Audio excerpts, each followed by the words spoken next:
Proverbios. ¿Quién?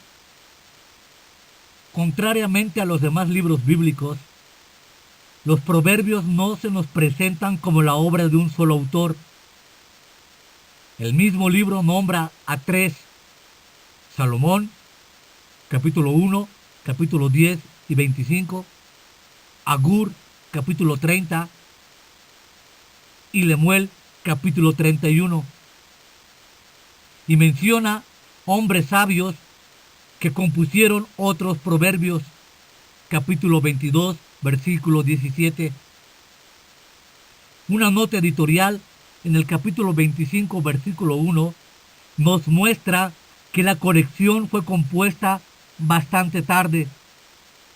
Agur y el rey Lemuel no son conocidos por la historia de Israel. Ahí tenemos un testimonio claro de la universalidad del libro, que prefigura la de toda la Biblia, libro para toda la humanidad. En el pueblo de Israel, los sabios constituían un grupo aparte que reflexionaba en las posibles aplicaciones de la fe en la vida cotidiana. Existía un consejo permanente de sabios en la corte del rey David. Primera de Crónicas, capítulo 27, versículos 32 y 33. Los sacerdotes y más tarde los escribas velaban por la aplicación de la ley contenida en los libros de Moisés. El mensaje de los profetas trataba sobre la relación con Dios. Los sabios concentraban su reflexión esencialmente en la segunda tabla de la ley, es decir, sobre la que define las relaciones humanas. Ante cualquier problema de orden moral, social, artístico o político, el sacerdote o el escriba preguntaba: ¿qué dice la ley? El profeta buscaba una palabra de Dios para ese momento. El sabio hacía la siguiente pregunta: ¿esto es sabiduría o locura? El hecho de conjugar estas tres vías convergentes, según Jeremías capítulo 18, versículo 18, aportaba la respuesta conforme a la voluntad de Dios. Algunos de estos proverbios debieron ser transmitidos oralmente durante varias generaciones.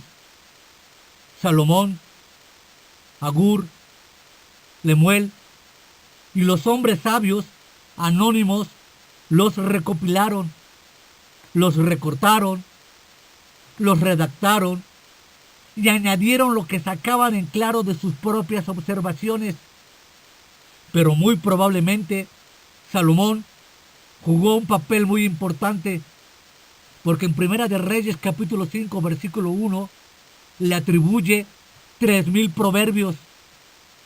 No debemos olvidar que Dios le había dotado de una sabiduría sin igual. Cuando Salomón vivió en el siglo X a.C., algunos proverbios fueron recopilados por el rey Ezequías, capítulo 25, versículo 1, en el siglo VIII y principios del siglo VII.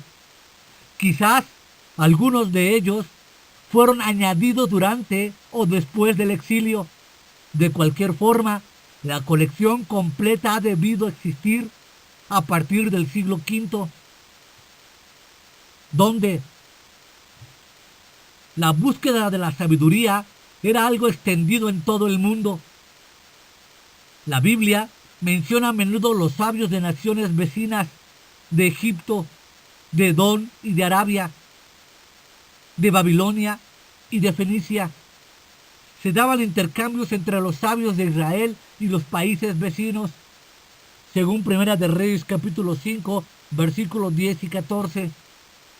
Los libros de sabiduría son también los que tienen más puntos en común con la literatura extrabíblica. La colección de proverbios fue compuesta, evidentemente, en Judá.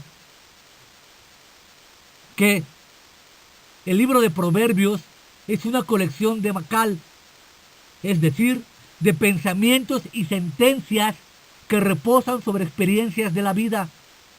Nos ofrece la delicada flor de la sabiduría antigua destilada durante largas generaciones. Pero, ¿qué es la sabiduría? Los primeros versículos, que de hecho son el título detallado de la obra, nos dan algunos sinónimos. La sabiduría es, pues, el discernimiento, la prudencia, la reflexión, el sentido común, el conocimiento. Definen claramente su función, nos hacen saber en todas circunstancias lo que es justo y correcto, lo que debemos hacer.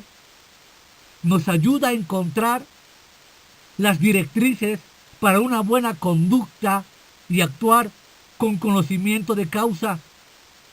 Es por todo esto que es tan preciosa.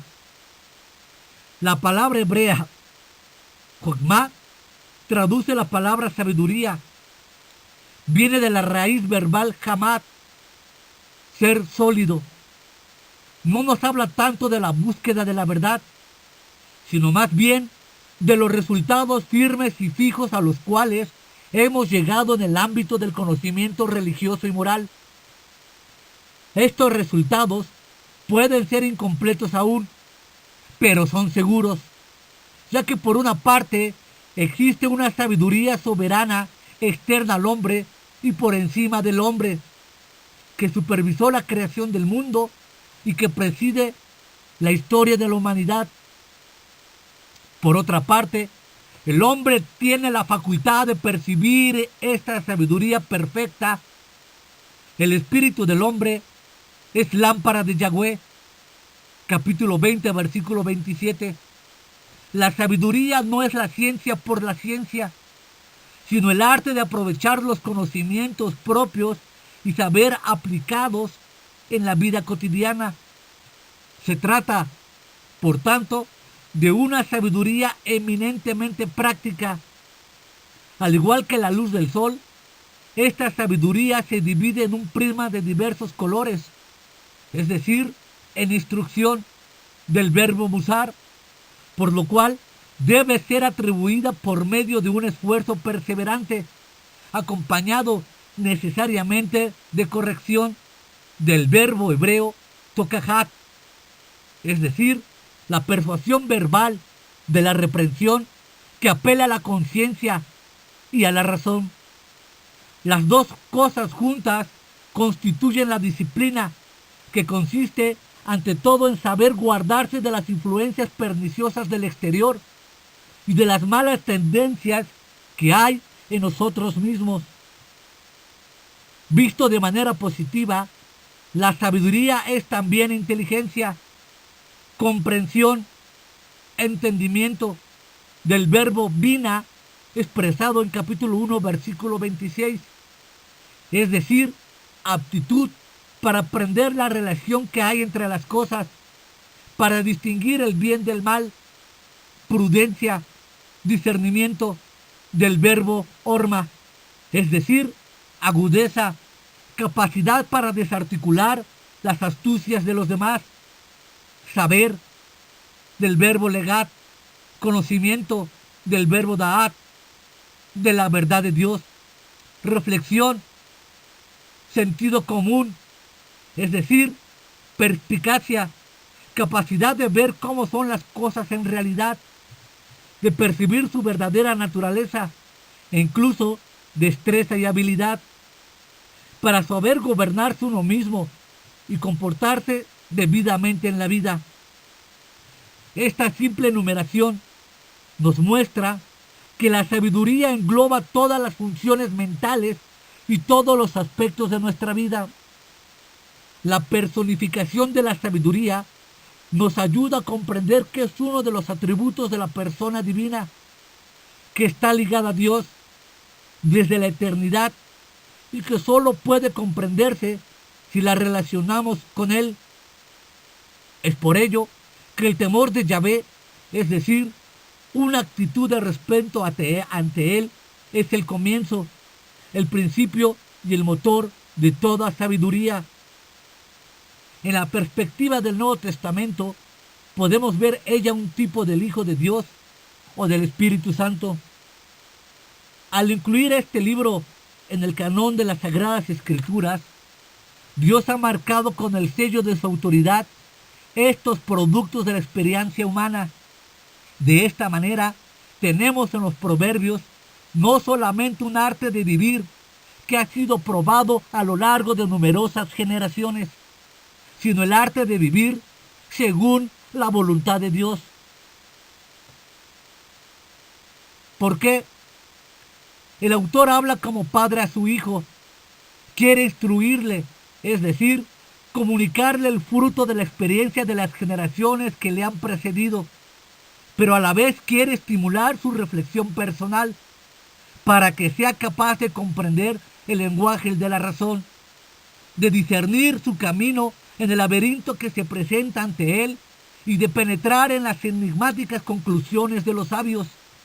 A la vez, se dirige a los que denomina simples, es decir, a la gente que no tiene experiencia, los adolescentes, a todos los que tienen el corazón abierto y a los hombres prudentes que aún pueden enriquecer su saber haciendo caso de los buenos consejos. La cuestión esencial que preocupaba a los sabios de aquella época era ¿cómo triunfar en la vida? Ahora bien, la vida se compone de una multitud de pequeñas y grandes decisiones que debemos tomar cuando se nos presentan los problemas cotidianos. Los proverbios, precisamente, tocan cosas referentes a todos los ámbitos de nuestra existencia: vida, familiar, social, individual, económica, política, relaciones entre padres e hijos, hombre y mujer, jefes y empleados, buenos y malos, ricos y pobres. Ya que la sabiduría se demuestra en cada uno de estos sectores, hace que la adoración y el compromiso hacia Dios nos lleve a consecuencias lógicas en la vida diaria. Da la capacidad de juzgar lo que es justo y lo que no lo es, y de tomar la buena actitud hacia las posesiones materiales, el trabajo, los vecinos, la mujer fiel o la frívola. En el Eclesiastés, Salomón proclamaba: no hay nada nuevo debajo del sol. En su esencia, los problemas del hombre del siglo XX son los mismos que los que tenían los contemporáneos del gran rey israelita. De igual manera, creemos que la sabiduría enseñada por este libro puede equipar a todo hombre y hacerle capaz de afrontar los distintos problemas que podrá encontrarse en su camino. A un amigo que le pedía consejo en cuanto a la educación de su hija, Jerónimo respondió: primero, que posea los salmos para la santidad del corazón, y después, que sea instruida en los proverbios de Salomón para gozar de una vida piadosa. Si el mundo estuviera gobernado únicamente por la sabiduría de este libro, sin lugar a dudas, sería una nueva tierra donde habitaría la justicia. ¿Cómo? La forma literaria de los proverbios es machal. Proviene de un verbo hebreo que significa parecerse. El machal asocia dos cosas que se parecen: una realidad concreta y un hecho moral. Como el agua fría al alma sedienta, así son las buenas nuevas de tierras lejanas. La lección puede ser expresada de varias maneras: por identidad, por contraste o por similitud, por clasificaciones o por evaluaciones, mostrando las consecuencias de un comportamiento o su absurdo. El machal tiene una serie de características que le distinguen de otros géneros literarios análogos. Número 1. Es corto. Recogiendo el fruto de la experiencia de manera condensada, se sitúa por tanto en la línea de los proverbios de todos los tiempos y de las máximas antiguas y modernas. Es por ello que alcanza su objetivo antes de que tengamos tiempo de darnos cuenta. de lo que ha pasado se incrusta en nuestra memoria para actuar en el momento que debemos escoger entre varias opciones. Número 2. Está basado en la observación de los distintos aspectos de la vida: económico, botánico, zoológico y el comportamiento humano. Número 3. Generalmente está sacado de la experiencia personal de Salomón o de sabios anónimos. 4. Está centrado en el hombre y releva su importancia.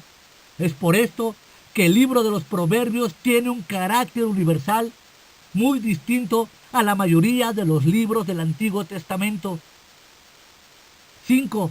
El machal es un a menudo enigmático que estimula la reflexión. 6. Es una verdad probada para el tiempo.